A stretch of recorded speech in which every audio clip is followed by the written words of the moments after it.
आपके साथ श्वेता मिश्रा अवस्थी है। नमस्कार, मैं हूं आपके साथ पूनम शर्मा सोलंकी और इस वक्त की बड़ी खबर जिसका इंतजार था। लोकसभा चुनाव के छठे चरण का मतदान शुरू हो चुका है। 7 बज चुके हैं। 8 राज्यों के 58 सीटों पर वोटिंग शुरू। 7 बजे से शाम 6 बजे तक मतदान शुरू हो चुका है और बेहद अहम सीट इस छठे चरण में है, जिसमें दिल्ली की 7 यानी सभी 7 सीटों पर वोटिंग होना शुरू हो चुकी है। हरियाणा की 10 सीटों पर वोटिंग है।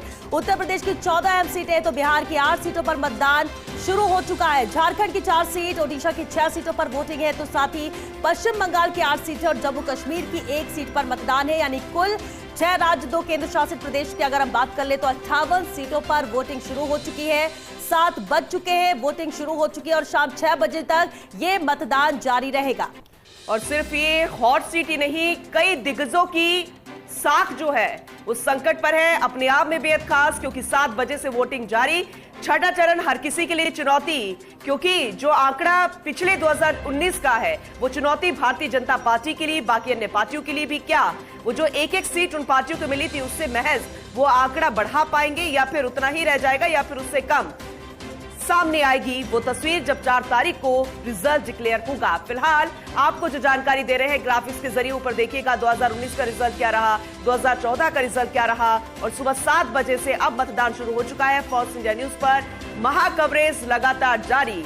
सुबह 7 बजे से शाम 6 बजे तक मतदान होगा और आप अपने मत का इस्तेमाल कर पाएंगे। दिल्ली की 7 सीट, हरियाणा की 10 सीटों पर वोटिंग, उत्तर प्रदेश की 14, बिहार की 8 सीटों पर मतदान जारी और तस्वीरें भी सामने आनी शुरू हो गई है। बिल्कुल, और वीआईपीज़ की हम बात कर रहे हैं पूनम, तो मनोहर लाल खट्टर भी वोट कास्ट करने पहुंचे। देखिए 7 बजते ही जिस तरह से वोटिंग शुरू हुई, वोट कास्ट करने के लिए पहुंचे मनोहर लाल खट्टर और इस लिहाज से करनाल सीट भी हॉट सीट हो चुकी है, वीआईपी सीट हो चुकी है। हालांकि माना जा रहा है कि मजबूत दावेदारी वो सीट पर पेश कर रहे हैं, जीत को लेकर आश्वस्त है। लेकिन वोट कास्ट करने के बाद मीडिया से रूबरू होते हुए वो क्या कहते हैं, उन्हें सुनना भी दिलचस्प रहेगा।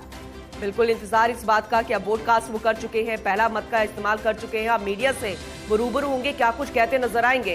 वैसे देखा जाए तो करनाल सीट अपने आप में बेहद खास, लेकिन हरियाणा और पंजाब भी इसलिए खास क्योंकि यहाँ पर सीएम बदले गए हैं। तो देखने वाली बात ये होगी, दिलचस्प बात होगी कि कौन सी सीट किसको जीत दर्ज करवाती है, कौन से राज्य में कितनी सीटों पर कौन से पार्टी की उम्मीदवारी जो है वो जीत दर्ज कर पाएगी। फिलहाल मीडिया से बातचीत करेंगे या नहीं करेंगे ये देखने वाली बात होगी, क्योंकि कोशिश यहां पर जारी है और मत का इस्तेमाल मनोहर लाल खट्टर कर चुके हैं। तो करनाल में पूर्व सीएम मनोहर लाल ने मतदान किया है और मतदान करने के बाद हालांकि इंतजार जरूर है, मीडिया भी कोशिश कर रहा है कि उनसे बातचीत हो सके। वोट कास्ट करने के बाद वो क्या कुछ कहते हैं, क्योंकि अहम ये रहा है जब कोई मुख्यमंत्री रहा हो लेकिन बाद में उसे हटाया गया हो, विधानसभा चुनाव के बाद अब लोकसभा के लिए उन्हें उस पारी के लिए तैयार कर दिया गया हो, टिकट दिया गया हो, तो ऐसे में उनका जो एक्सपीरियंस है वो भी मैटर करता है। और करनाल सीट जिस लिहाज से उसके समीकरण की बात करें तो ऐसे में माना यह जा रहा है कि मजबूती के साथ वो अपनी दावेदारी पेश कर रहे हैं, मजबूत स्थिति उनकी नजर आ रही है। लेकिन आज जनता तय कर देगी किसके साथ जा रही है, किसके साथ नहीं और किससे इसका फायदा मिलता है। लेकिन इतना जरूर है कि 7 बजते ही जिस तरह से वोटिंग शुरू हुई है, लोग भी पहुंच रहे हैं और सबसे अहम हो जाता है यहां पर वो वीआईपी चेहरे जो खुद मैदान में है, जिनकी किस्मत ये आम मतदाता ही तय करने वाले हैं और वो वोट कास्ट करने जाते हैं। तो इसलिए भी ये तस्वीरें बेहद दिलचस्प है। करनाल से बीजेपी के प्रत्याशी हैं मनोहर लाल खट्टर, और ऐसे में अगर वो मीडिया के सामने आके बातचीत करेंगे, अपना रुख रखेंगे और क्या कुछ कहते नजर आएंगे वो सुनना भी दिलचस्प होगा। लेकिन फिलहाल कोशिश इस बात को लेकर की जा रही है। खास मेहमान भी